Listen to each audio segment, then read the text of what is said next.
नमस्कार साथियों, मैं आचार्य रामजस सेन। स्वागत है आपका हमारे YouTube चैनल आचार्य रामजस सेन में। साथियों, हम REET, C TET, H TET जो भी रीट के हमारे समकक्ष जितने भी परीक्षाएं हैं और हमारे सेकंड ग्रेड में भी ये पार्ट आता है साथियों। तो जिस शिक्षण की आज हम शुरुआत करने वाले हैं वो है बिंदु साथियों हमारा संस्कृत शिक्षण। और संस्कृत शिक्षण में अगर हम रीट की बात करें, रीट की, तो यहाँ साथियों आपके 3 यूनिट रीट के अंतर्गत आती है साथियों। अर्थात शिक्षण जो टॉपिक है वो 15 नंबर का है साथियों। कितने नंबर का है? 15 नंबर का है साथियों।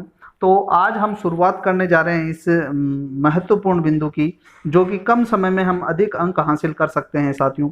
तो सबसे पहले तो मैं आपको ये बता देता हूँ कि आपके इस शिक्षण वाले बिंदु के में आपके सिलेबस में क्या क्या टॉपिक है साथियों, ताकि आपको अच्छे से अंदाजा हो जाए कि हमें क्या क्या पढ़ना है साथियों।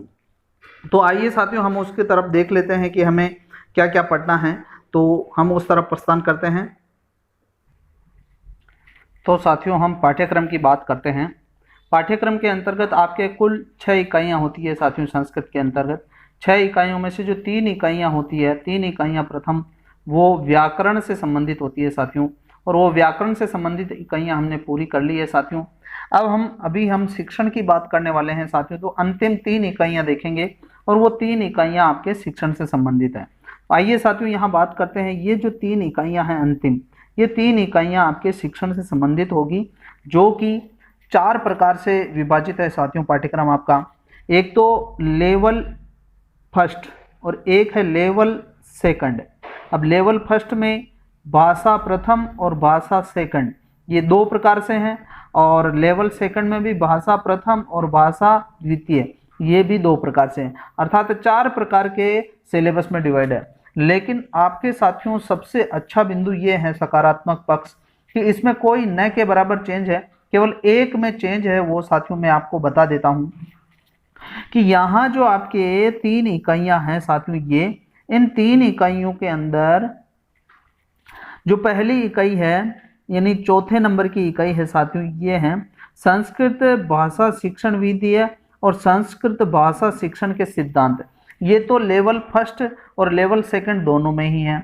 लेकिन यहाँ जो तीसरा बिंदु और जोड़ा गया है साथियों, और वो तीसरा बिंदु और जोड़ा गया है कि शिक्षण अभिरुचि प्रश्न, शिक्षण अभिरुचि प्रश्न, ये जो बिंदु है ये साथियों सेकंड लेवल में और जोड़ा गया। बाकी इस बिंदु के अलावा लेवल फर्स्ट और लेवल सेकंड में आपके सिलेबस समान है साथियों। अतः केवल लेवल सेकंड वाले शिक्षण अभिरुचि वाले प्रश्न पढ़ेंगे, बाकी सारे जो भी लेवल फर्स्ट वाले हैं और सेकंड वाले हैं वो सारा सिलेबस समान है साथियों। आगे की इकाई की बात करते हैं साथियों। तो इस पहली इकाई खत्म हो गई है। दूसरी इकाई के अंतर्गत है साथियों संस्कृत भाषा कौशल से विकास, यानी भाषा कौशलों का विकास होता है, यानी भाषाई जो कौशल होते हैं उनके बारे में हमें पढ़ना है। श्रवण कौशल, संभाषण कौशल, पठन कौशल और लेखन कौशल, इनके बारे में हमें अध्ययन करना है। तत्पश्चात संस्कृत अध्यापनस्य अधिगम साधनानि, यानी संस्कृत शिक्षण के अधिगम, शिक्षण और अधिगम के साधन जो है वो हमें पढ़ना है साथियों। पाठ्य पुस्तकानि, और पाठ्य पुस्तकों के बारे में भी हमें पढ़ना है। संप्रेषणस्य साधनानि, और संप्रेषण के जो साधन होते हैं शिक्षण में उनको भी हमें पढ़ना है साथियों। तो ये जो है साथियों ये दूसरी इकाई हो गई है पूरी। अब तीसरी इकाई की बात करें साथियों, तो तीसरी इकाई यहाँ से ये वाली है। इसके अंतर्गत है संस्कृत भाषा शिक्षण से मूल्यांकन संबंधित प्रश्न, यानी मूल्यांकन संबंधी प्रश्न पढ़ना है हमें, यानी मूल्यांकन को हमें पढ़ना है। और मौखिक और लिखित प्रश्न नाम प्रकार, मौखिक प्रश्न कौन कौन से होते हैं, लिखित प्रश्न कौन कौन से होते हैं, उनके प्रकार हमें पढ़ना है साथियों। सतत मूल्यांकनम, सतत मूल्यांकन क्या है साथियों, इसके बारे में भी हमें पढ़ना है। वो इसके इस मूल्यांकन के अंतर्गत ही हम इसको पढ़ लेंगे। और उपचारात्मक शिक्षणम, अर्थात निदानात्मक और उपचारात्मक शिक्षण में से हमारे सिलेबस में है साथियों उपचारात्मक शिक्षण, लेकिन हमें निदानात्मक शिक्षण भी पढ़ना पड़ेगा साथियों इसी के साथ, तभी हम उपचारात्मक शिक्षण को समझ पाएंगे। तो साथियों हमारे सिलेबस में ये बिंदु है साथियों केवल ये तो लेवल फर्स्ट का सिलेबस है साथियों, और लेवल सेकंड वालों को आपको क्या पढ़ना है, केवल एक यहाँ बिंदु और है, तीसरे नंबर का बिंदु, वो तीसरे नंबर का बिंदु है शिक्षण अभिरुचि प्रश्न, ये अलग से पढ़ना है, बाकी आपका सिलेबस समान है साथियों। तो आइए चलते हैं हम अपने विषय वस्तु की ओर। तो साथियों हमारे रीट में क्या क्या सिलेबस है साथियों, उसको हमने देख लिया है। अब संस्कृत शिक्षण की हम शुरुआत करते हैं साथियों। और साथियों इससे पहले मैं आपसे आग्रह करता हूं कि अभी तक आपने हमारे YouTube चैनल को सब्सक्राइब नहीं किया तो नीचे दिए गए लाल बटन को दबा करके आप हमारे चैनल को सब्सक्राइब कर सकते हैं। साथियों जो आज का जो हमारा बिंदु रहेगा वो रहेगा, सबसे पहला बिंदु रहेगा वो रहेगा संस्कृत शिक्षण के सिद्धांत। साथियों किसी न किसी विषय के कुछ न कुछ मूलभूत सिद्धांत होते हैं साथियों, इसी प्रकार संस्कृत शिक्षण के भी जो मूलभूत सिद्धांत है, प्रमुख सिद्धांत है साथियों, उसके बारे में हम देखने वाले हैं अभी। तो आइए हम विषय वस्तु की ओर प्रस्थान करते हैं साथियों। तो हमारा जो आज का बिंदु है साथियों वो है पहला बिंदु, संस्कृत शिक्षण के सिद्धांत। क्या है साथियों? संस्कृत शिक्षण के सिद्धांत। अब संस्कृत के सिद्धांतों, शिक्षण के सामान्य जो सिद्धांत होते हैं उनके बारे में अगर हम चर्चा करें तो जो पहला सिद्धांत आता है साथियों वो आता है स्वाभाविकता का सिद्धांत। कौन सा आता है साथियों? स्वाभाविकता का सिद्धांत। अब इसकी बात करें साथियों तो स्वाभाविकता का सिद्धांत क्या है? तो साथियों आपको सामान्य बात बताता हूं मैं, जब भी कोई व्यक्ति किसी भी भाषा को सीखता है तो वो स्वाभाविक तरीके से सीखता है। बालक अपनी मातृभाषा जो सीखता है वो स्वाभाविक रूप से सीखता है साथियों। तो इसके अंतर्गत क्या क्या तथ्य हैं, इन तथ्यों के बारे में हम देख लेते हैं साथियों। तो स्वाभाविकता का सिद्धांत क्या कहता है कि भाषा सीखना जीवन की एक स्वाभाविक प्रवृत्ति है, यानी भाषा को सीखना व्यक्ति की एक स्वाभाविक प्रकृति है, ये हर व्यक्ति में पाई जाती है।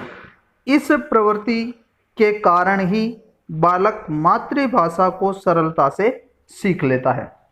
और मातृभाषा को सरलता से किस सिद्धांत के तहत सीखता है साथियों? वो स्वाभाविकता के सिद्धांत के तहत सीखता है।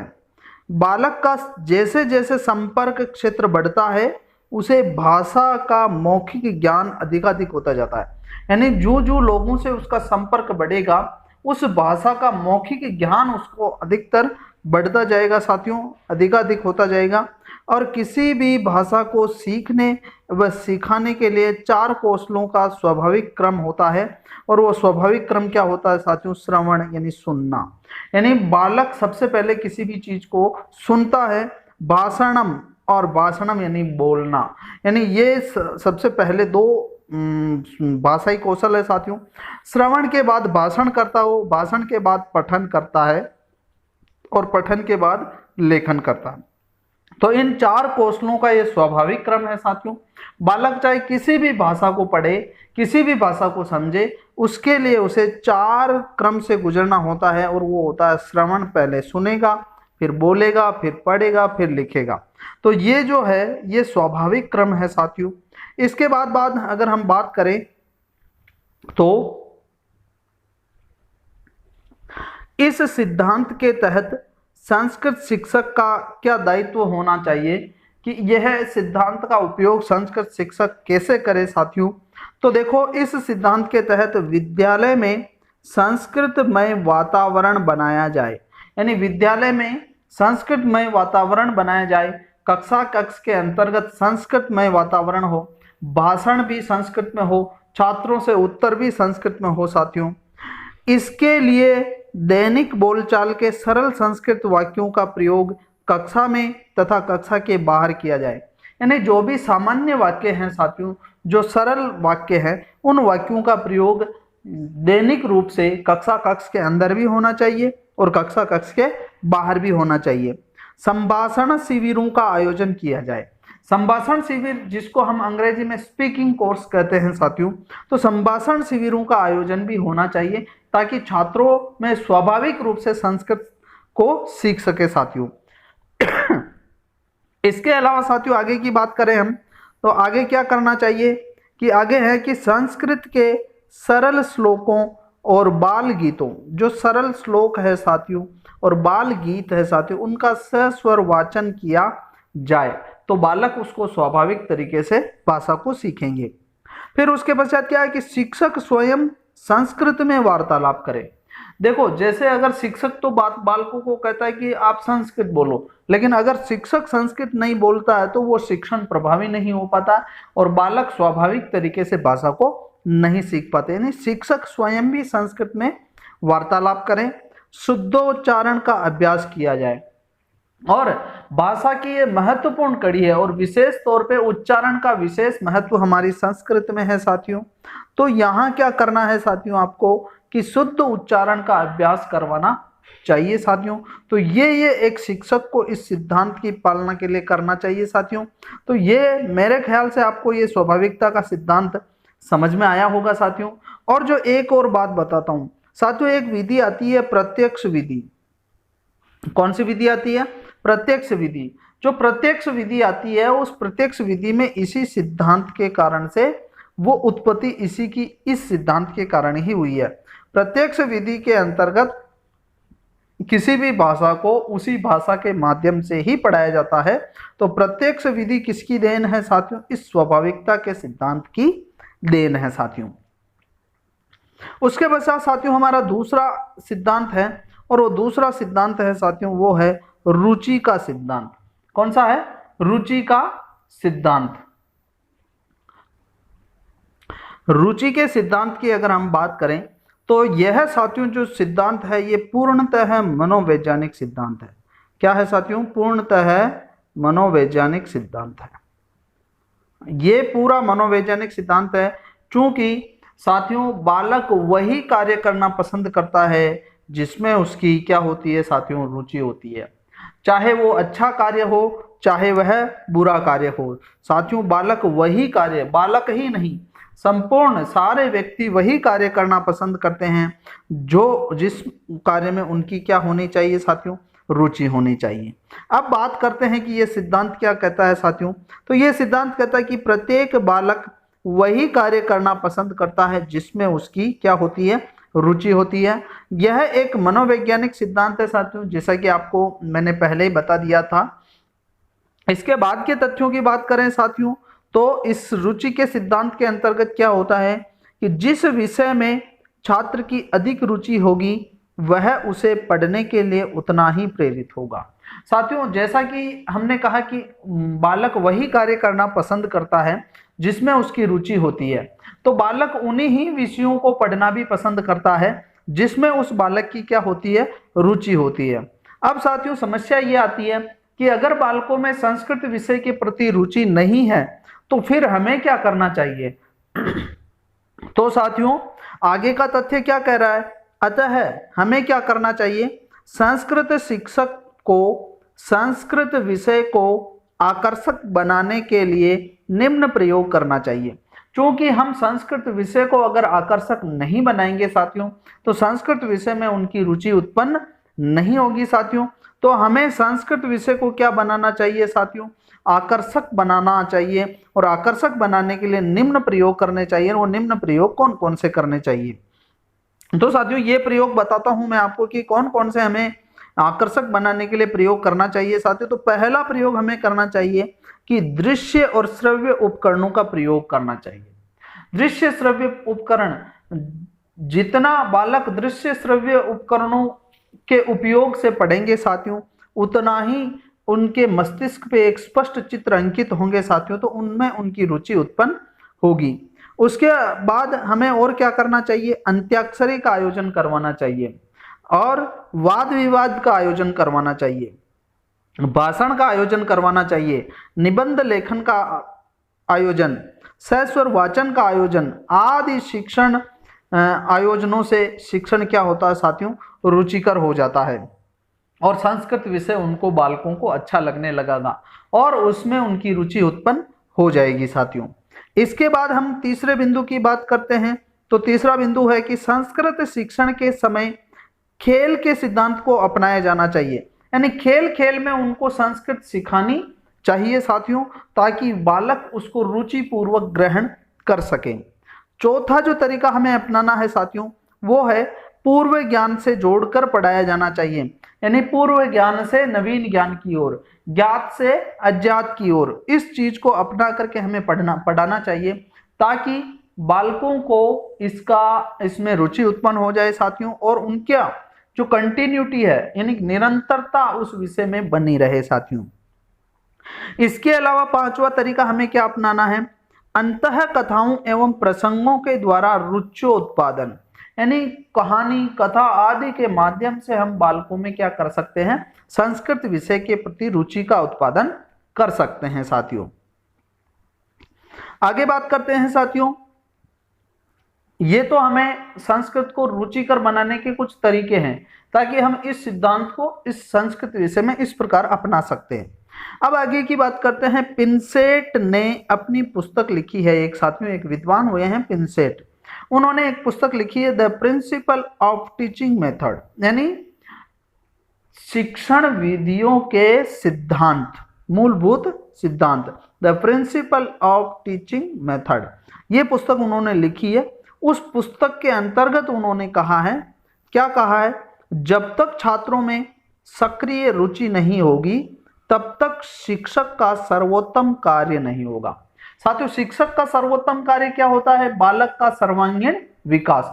और संस्कृत में क्या होता है कि बालक को संस्कृतमय वातावरण प्रदान करके संस्कृत भाषा का ज्ञान करवाना। तो साथियों ये शिक्षक का सर्वोत्तम कार्य है, और शिक्षक का सर्वोत्तम कार्य तब तक नहीं होगा जब तक छात्रों में क्या नहीं होगी साथियों, रुचि नहीं होगी। अतः संस्कृत विषय के प्रति हमें बालकों में रुचि का उत्पादन करना चाहिए। आगे बात करते हैं साथियों, अगला जो हमारा सिद्धांत है वो सिद्धांत है साथियों तीसरे नंबर का, वो है क्रियाशीलता का एवं अभ्यास का सिद्धांत। क्रियाशीलता एवं अभ्यास का सिद्धांत साथियों, ये दो सिद्धांत अलग अलग है लेकिन लगभग उनमें एक जैसे कार्य होते हैं और ये एक दूसरे के पूरक है, इसी कारण हमने इन दोनों को एक साथ में लिया है।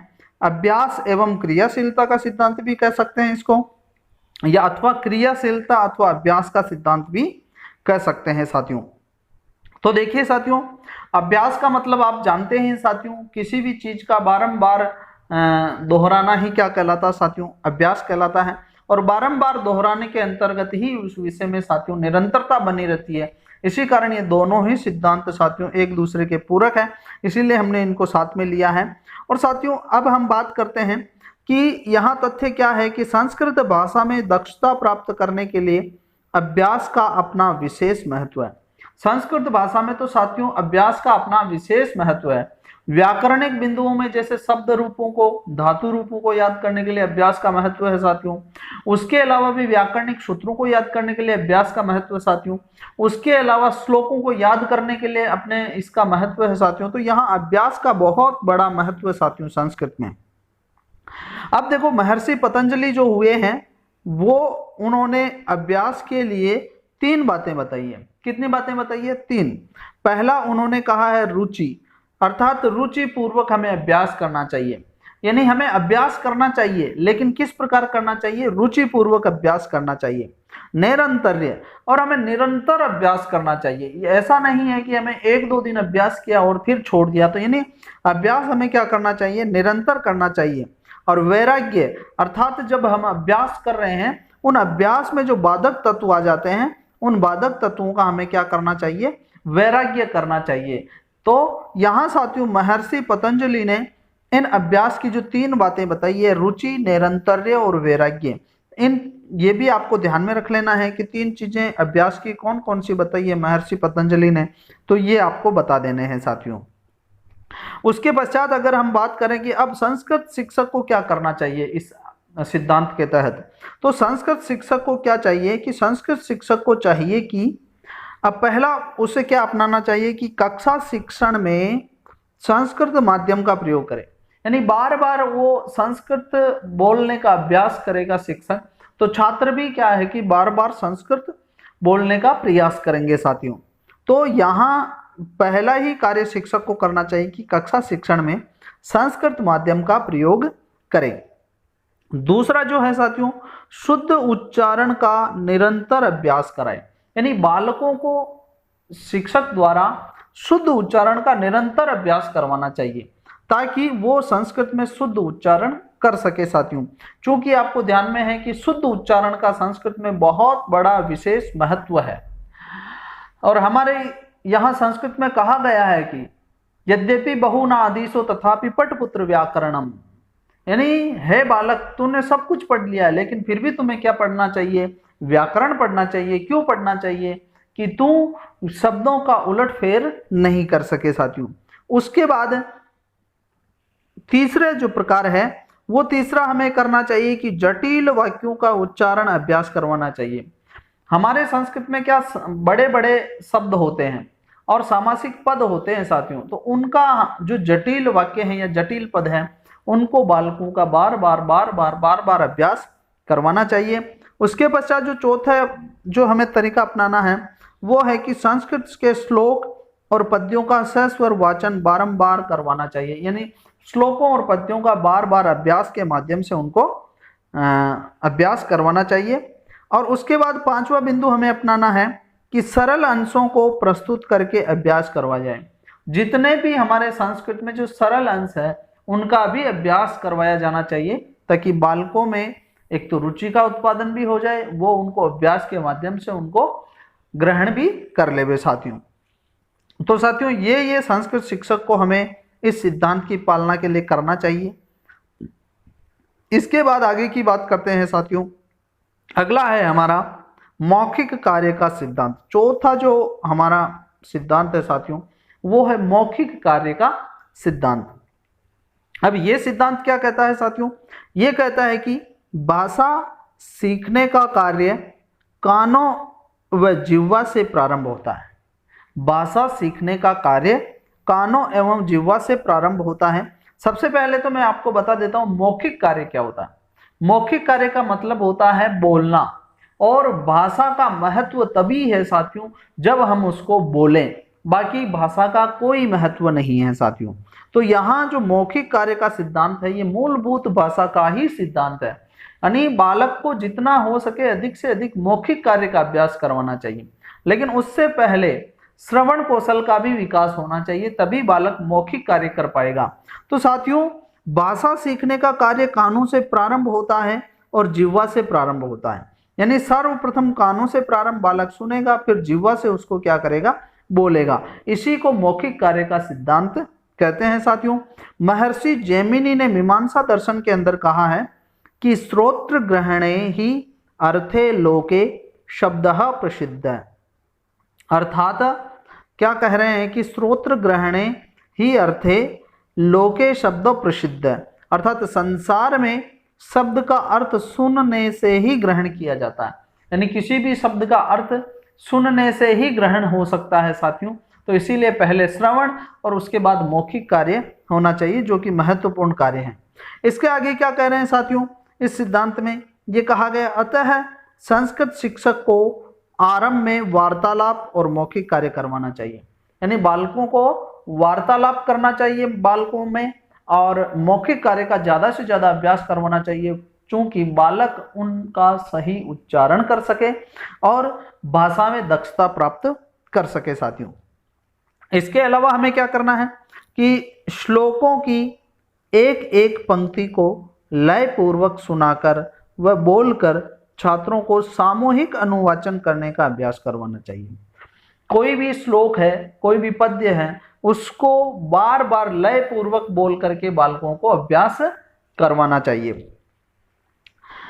जैसे माना कि कोई श्लोक है, उस श्लोक में जैसे 4 पंक्तियां हैं तो एक एक पंक्ति को बार बार अभ्यास करवाना चाहिए। जैसे मैं एक बार अभ्यास करवा रहा हूं, जैसे ये साम न विद्या न तपो न दानम ज्ञानम न शीलम न गुणो न धर्म।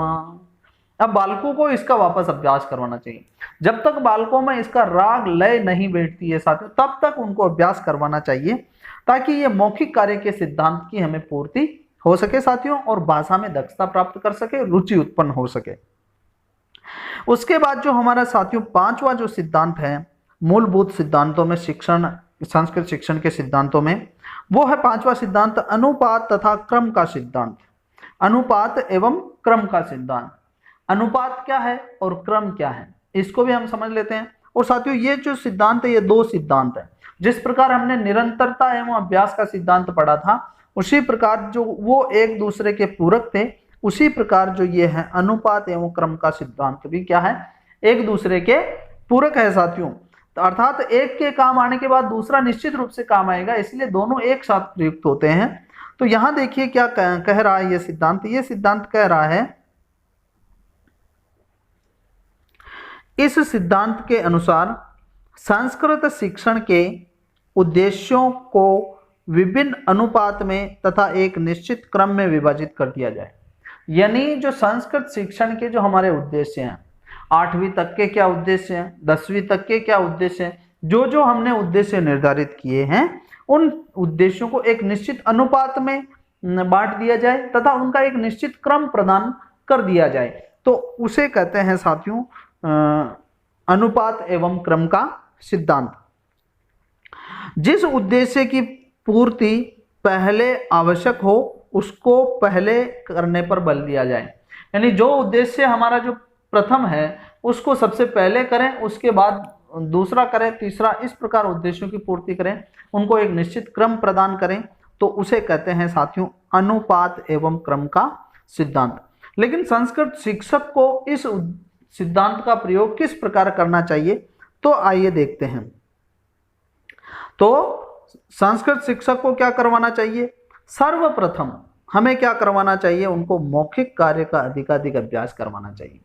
बालक को मौखिक कार्य का अभ्यास ही नहीं है, हम डायरेक्ट उसको क्या करवा रहे हैं, व्याकरण का ज्ञान करवा रहे हैं, तो ये एक निश्चित क्रम सही नहीं हुआ। सबसे पहले उसका उच्चारण शुद्ध किया जाएगा, उसके पश्चात आगे बढ़ाया जाएगा।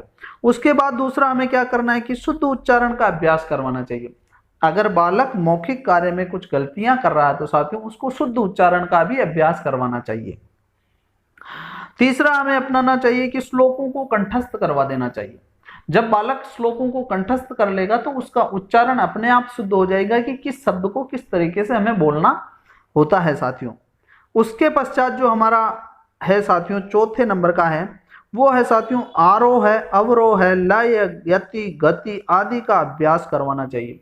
जैसे कोई सा भी पद्य होता है या श्लोक होता है, उसके अंतर्गत आरोह अवरोह होता है, लय, यति और गति होती है साथियों, तो उनका भी हमें अभ्यास अच्छे तरीके से करवाना चाहिए। उसके बाद पांचवा तरीका हमें क्या अपनाना चाहिए कि शुद्ध लेखन का अवसर प्रदान करना चाहिए।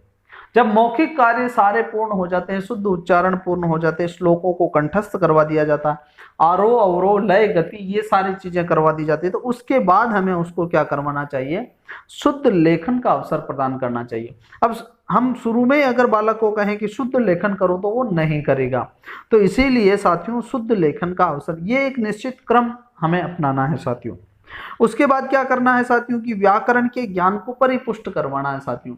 अब हमें व्याकरण का ज्ञान प्रदान करना है साथियों। उसके बाद अंतिम कार्य हमें क्या करना है, वो करना अनुवाद एवं रचना वाक्य, और फिर उनको कहे कि आप इसका अनुवाद करिए, आप कोई ना कोई एक नई रचना करिए। तो ये एक निश्चित क्रम एवं अनुपात इस प्रकार हमें अपनाना चाहिए साथियों। तो ये मेरे ख्याल से आपको समझ में आ गया होगा। अब हम आगे प्रस्थान करते हैं साथियों, और वो है हमारा अगला जो सिद्धांत है साथियों, अगला छठे नंबर का सिद्धांत है भाषा शिक्षण का, संस्कृत भाषा शिक्षण का, वो है वैयक्तिक भिन्नता का सिद्धांत। साथियों ये भी मनोवैज्ञानिक सिद्धांत है साथियों। वैयक्तिक भिन्नता का मतलब होता है व्यक्तिगत विभिन्नता, यानी कक्षा कक्ष के अंतर्गत ये माना कि एक कक्षा कक्ष है। अब इस कक्षा कक्ष के अंतर्गत कुशाग्र बालक भी रहेगा, सामान्य बुद्धि का बालक भी रहेगा, मंद बुद्धि का बालक भी रहेगा, समस्यात्मक बालक भी रहेंगे, और अलग अलग प्रकार के व्यक्तिगत विभिन्नता वाले बालक यहाँ पर हर कक्षा में मिलते हैं साथियों। तो अब हमें क्या करना है, तो व्यक्तिगत विभिन्नता का सिद्धांत क्या कहता है, या वैयक्तिक विभिन्नता का सिद्धांत क्या कहता है। वैयक्तिक विभिन्नता का सिद्धांत कहता है कि प्रत्येक व्यक्ति में व्यक्तिगत विभिन्नता पाई जाती है, अर्थात उसकी ग्रहण क्षमता से लेकर के उसकी अभिव्यक्ति से लेकर के विभिन्न प्रकार की विभिन्नताएं पाई जाती है। तो देखो हम क्या, ये मनोवैज्ञानिक सिद्धांत है। उसके पश्चात अब संस्कृत भाषा में यहाँ कक्षा में कैसे हैं, तो देखो प्रत्येक कक्षा में सभी प्रकार के छात्र उपस्थित रहते हैं, जैसे कुशाग्र बुद्धि का बालक जिसको हम प्रतिभाशाली भी कहते हैं, सामान्य बुद्धि का बालक और मंद बुद्धि बालक आदि। उसी प्रकार प्रत्येक व्यक्ति की सीखने की क्षमता भी भिन्न भिन्न होती है। यानी कुशाग्र बालक की सीखने की क्षमता भिन्न होगी, वो जल्दी से किसी बात को ग्रहण कर लेगा। सामान्य बालक सामान्य बालकों की तरह ग्रहण करेगा, जबकि जो मंद बुद्धि बालक होता है वो किसी भी विषय वस्तु को बहुत धीरे ग्रहण करता है साथियों। तो उनकी जो सीखने की जो क्षमता होती है वो भी क्या होती है साथियों, भिन्न प्रकार की होती है साथियों। तो अब हमें संस्कृत शिक्षक को क्या करना चाहिए, तो संस्कृत शिक्षक को पहला देखो, संस्कृत शिक्षक को क्या कराना चाहिए, एक तो उच्चारण का और वर्तनी एवं व्याकरण से संबंधित दोषों का निदान करना चाहिए। क्या करना चाहिए, निदान करना चाहिए। निदान का मतलब क्या होता है साथियों, कारण, यानी उसके कारणों को ढूंढना चाहिए कि बालक में किस कमी के कारण से ये उच्चारण की अशुद्धि आ रही है, वर्तनी की अशुद्धि आ रही है, व्याकरण की अशुद्धि आ रही है। ये इन अशुद्धियों का क्या करना चाहिए, निदान, यानी कारण खोजना चाहिए। और कारण खोजने के पश्चात उसका उपचार करना चाहिए, और उपचार के लिए उसके लिए क्या करना, अलग अलग अभ्यास मालाएं तैयार करनी चाहिए, जैसे कि हमें उपचारात्मक शिक्षण में कहा जाता है। और उपचारात्मक शिक्षण में अभ्यास मालाएं निर्माण करें। अगर किसी बालक में उच्चारण का दोष है तो साथियों किसी चीज को बार बार उसको अभ्यास करवाओ अभ्यास माला के माध्यम से। अगर उसमें वर्तनी मिस्टेक है, यानी वर्तनी अशुद्धि है साथियों, तो उसको बार बार उसी वर्तनी का बार बार अभ्यास मालाओं के माध्यम से अभ्यास करवाया जाए, ये करना चाहिए। और इसके बाद कुशाग्र को आगे बढ़ने का अवसर और सामान्य एवं मंद बुद्धि बालक को भी अच्छे तरीके से अध्ययन कर सके। अब रही बात कुशाग्र बालक की, तो कुशाग्र बालक को भी एक नियमित अलग से कार्य दिया जाए और मंद बुद्धि एवं सामान्य बालक को भी अलग से कक्षाएं ली जाए। सामान्य कक्षाओं में सामान्य प्रकार का ली जाए, और उसके बाद जो मंद बुद्धि बालक है उनकी कुछ एक्स्ट्रा क्लासें लेकर के उपचारात्मक शिक्षण अपना करके उनको उन बालकों के बराबर लाना चाहिए साथियों। ये होता है साथियों। इसके पश्चात हम अगले सिद्धांत की बात करते हैं, और हमारा अगला सिद्धांत है साथियों समवाय का सिद्धांत। अब देखो, समवाय शब्द है उसका मतलब क्या होता है, सामूहिक। क्या होता है, सामूहिक, यानी किसी भी चीज को सामूहिक रूप से करना। अब देखो, जितने भी सिद्धांत है साथियों, वो सिद्धांत अपने आप में परिपूर्ण नहीं है। कोई किस स्थिति में काम आता, कोई किस स्थिति में काम आता, लेकिन प्रत्येक परिस्थिति में कोई भी शिक्षण सिद्धांत पूर्णतः स्थापित नहीं होता है साथियों। तो ये समवाय का सिद्धांत क्या कहता है, यह सिद्धांत कहता है कि इस सिद्धांत के अनुसार शिक्षण को रोचक बनाने के लिए विविध स्थितियों में स्थिति के अनुसार सभी शिक्षण सिद्धांतों का प्रयोग बारी बारी से करना चाहिए। जब आवश्यकता पड़ जाती है रुचि के सिद्धांत की तो उसकी पालना कर दो, जब आवश्यकता पड़ती है स्वाभाविकता के सिद्धांत की तो उसकी पालना हो जाए, जब आवश्यकता पड़ जाए क्रम एवं अनुपात सिद्धांत की तो उसकी पालना करें। यानी सामूहिक रूप से सभी सिद्धांतों का प्रयोग परिस्थितियों के अनुसार हमें करना चाहिए। ये सामूहिकता का सिद्धांत या समवाय का सिद्धांत ऐसा बताता। अब इसके पश्चात जो हमारा 8वां सिद्धांत आता है साथियों, वो 8वां सिद्धांत आता है चयन एवं विभाजन का सिद्धांत। चयन एवं विभाजन का सिद्धांत, एक तो हमारा जो पाठ्यक्रम होते हैं या उद्देश्य होते हैं उसका विभाजन किस प्रकार करना चाहिए, और उसके पश्चात उनका चयन किस प्रकार करना चाहिए, ये इस सिद्धांत में बताया जा रहा है साथियों। तो ये सिद्धांत क्या कहता है, तो इस सिद्धांत के अंतर्गत देखो, इस सिद्धांत के अनुसार पाठ्यक्रम में निर्धारित बिंदुओं का चयन जैसे पर्वों, उत्सवों और मुख्य दिवसों और ऋतुओं के आधार पर करना चाहिए। यानी चयन कैसे करना चाहिए, जैसे वर्षा ऋतु वर्णनम माना कि एक पाठ है, तो ऋतु वर्णनम के अंतर्गत जैसे वर्षा ऋतु का कोई पाठ आ रहा यानी पद्य आ रहा, तो उसको हमें वर्षा ऋतु के अंतर्गत ही पढ़ाना चाहिए ताकि बालक उसको सुगमता से, यानी उसका चयन इस प्रकार हमें करना चाहिए। जैसे साथियों स्वतंत्रता दिवस है, ये कोई हमारा एक पाठ है और इस पाठ को हमें 15 अगस्त के आसपास पढ़ाना चाहिए साथियों, ताकि बालक उसको तुरंत उसको ग्रहण कर सके। इसी को कहते हैं चयन एवं विभाजन का सिद्धांत। आगे हम देखते हैं जैसे हमें कैसे चयन करना चाहिए। तो साथियों 15 अगस्त या 26 जनवरी को वीरों, वीरांगनाओं और स्वतंत्रता संग्राम आदि से संबंधित पाठों को पढ़ाना चाहिए। होली, दीपावली और रक्षाबंधन को उसी महीने में पढ़ाना चाहिए जिस महीने में ये आते हैं। जैसे होली के महीने में होली का पाठ पढ़ाना है और दीपावली के महीने में अपने को दीपावली का पाठ पढ़ाना है। रक्षाबंधन के उसमें हमें रक्षाबंधन पढ़ाना है। और वर्षा और बसंत ऋतु के अंतर्गत उसी ऋतु से संबंधित जो पाठ है वो हमें उस ऋतु में पढ़ाने होते हैं साथियों, ताकि हम उसका चयन और विभाजन उसी प्रकार से पाठ्यक्रम का कर सकें। इसके पश्चात जो आगे आ रहा है कि पाठ्यक्रम के बिंदुओं को अलग अलग इकाइयों में विभाजित करना चाहिए, यानी ये विभाजन का सिद्धांत है, दोनों एक दूसरे के पूरक है साथियों। तो पाठ्यक्रम के बिंदुओं को अलग अलग इकाइयों में क्या करना चाहिए साथियों, विभाजित कर देना चाहिए, ताकि विभाजन के पश्चात हम उसको बालकों को अभिक्रमित अनुदेशन, एक प्रकार से हम कह सकते हैं कि इस प्रकार विभाजन करके हमें पढ़ाना चाहिए।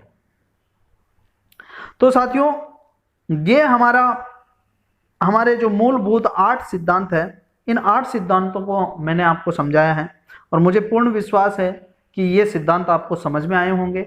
अगर ये सिद्धांत आपको समझ में आए हैं और वीडियो अच्छा लगा है तो एक बार लाइक जरूर करें और अपने मित्रों को सभी को शेयर करें साथियों, ताकि सभी को इसका फायदा मिल सके और आगे भी इसी तरह हमारे चैनल पर बने रहें साथियों। नीचे चैनल को सब्सक्राइब करें और एक बेल आइकन है, उस बेल आइकन को जरूर दबाएं ताकि आने वाला हर नोटिफिकेशन आपको तुरंत मिलता रहे साथियों। इसी आशा के साथ मैं आपके उज्जवल भविष्य की मंगल कामना करते हुए आपसे अगले वीडियो तक विदा लेता हूं साथियों। बहुत बहुत धन्यवाद आपका।